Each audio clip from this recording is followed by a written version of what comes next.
In the dense forests of India in the early 1920s, villagers began whispering about something impossible.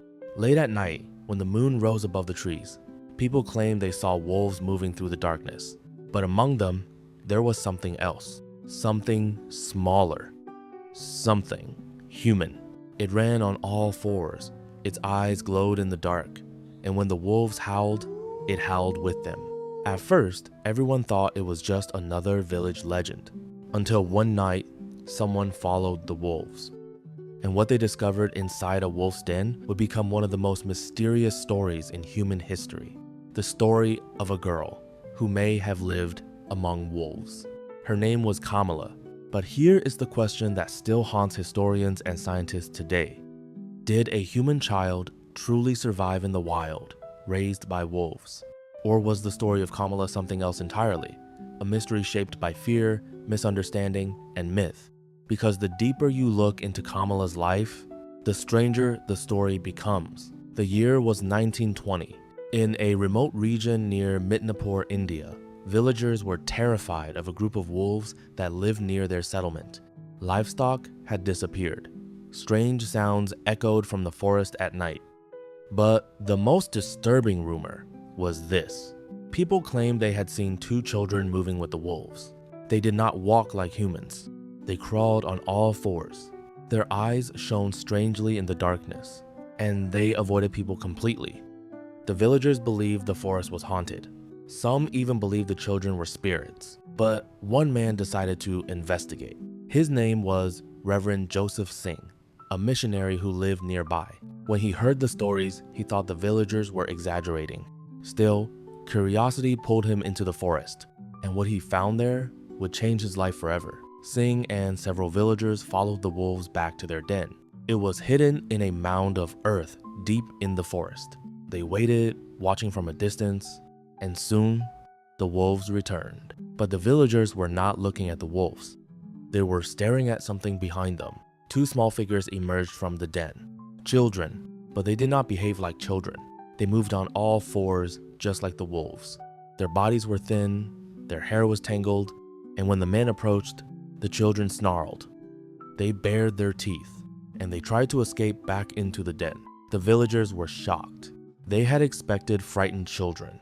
Instead, they were looking at something that seemed almost animal. After a struggle, the men managed to capture them. The two girls were taken away from the forest. The younger child was named Amala. The older girl became known as Kamala. No one knew where they had come from. No one knew how long they had lived in the wild. But their behavior was unlike anything anyone had ever seen. At the orphanage where they were taken, the girls behaved in ways that shocked everyone. They refused to stand upright. They walked and ran on all fours. Their arms and legs had grown in a way that made crawling easier than walking. They avoided human contact. If someone tried to touch them, they growled or bit. They preferred raw meat. Cooked food meant nothing to them. And at night, when the moon rose, they began to howl. Loud, long howls that echoed through the building, just like wolves. The people caring for them began to realize something terrifying. These girls did not understand human life at all. It was as if they had never lived among people. Sadly, the younger child, Amala, did not survive long. She died less than a year after being rescued. Her body was weak. Her life in the wild had likely taken a heavy toll. Kamala, however, survived. And over the next several years, Reverend Singh began trying to teach her how to live like a human. But it was far from easy. Kamala could not speak. She could not understand language. She did not show normal human emotions. Even simple actions like standing upright were extremely difficult for her. For months, she refused to walk on two legs. Instead, she continued moving like a wolf. Slowly, with patience and time, small changes began to appear. Kamala eventually learned to stand. Then, she learned to take a few steps. Years later, she could walk short distances like a human. She also began learning words. Very slowly, after years of teaching, Kamala could speak around 50 simple words. But compared to a normal child her age, it was very little. Something about her development had changed forever. Stories like Kamala's are known as feral child cases. These are children who grow up with little or no human contact. Without language, without social learning, without the normal experiences that shape the human brain, scientists believe that early childhood is a critical time for learning language and behavior. If a child grows up isolated during those years, the brain may never fully develop the ability to speak or behave normally. Kamala's life seemed to support this idea. Even after years of care, she never fully adapted to human society. For decades, people believed Kamala's story exactly as Reverend Singh told it: a girl raised by wolves, a human child surviving in the wild. But later, some researchers began to question the story. They asked difficult questions. Was Kamala truly raised by wolves? Or could something else explain her behavior? Some historians believe Kamala may have had a developmental condition before she was found. Others believe the story may have been exaggerated.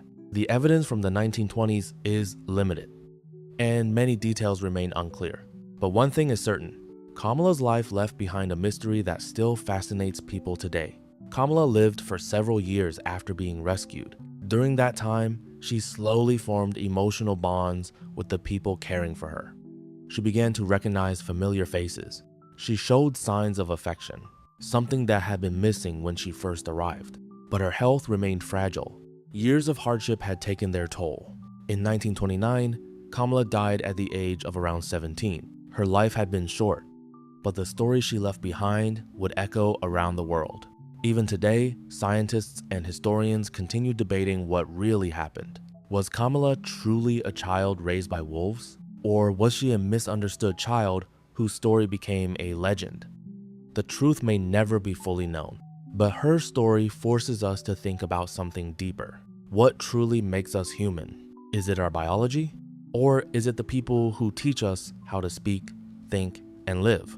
Because Kamala's life suggests something powerful.